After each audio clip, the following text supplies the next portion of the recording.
O ito na mga tropa, luto na naman tayo ng masarap na merienda. Prito muna natin ang hotdog, ganyan lang ang hiwa, pabilog lang. Siyempre gisa-gisa tayo, lagay na natin ng giniling, gisa-gisa na naman para lumabas yung sarap. Konting asin, yan, konting pampalasa natin na powder yan. Ilagay na natin ng sauce.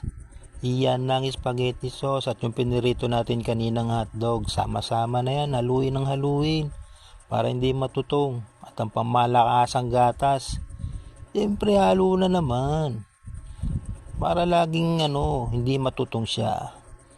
So yun na naman, lagyan naman natin ng konting paminta.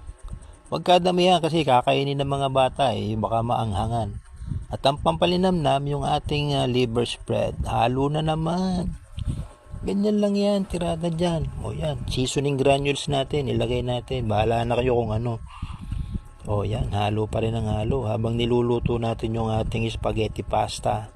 Konting asin, siyempre para may lasa na. At konting used oil, pwede na yan. Para hindi magdikit-dikit.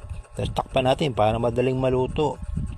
Tingnan natin, halu-haluin natin. Baka matutong naman yung ilalim, dumikit na doon sa ating kasirola. O yan, luto na. Isalpak na yan dyan sa kawali. Sama-sama na yan sauce na yan. Halu-haluin. Panalo!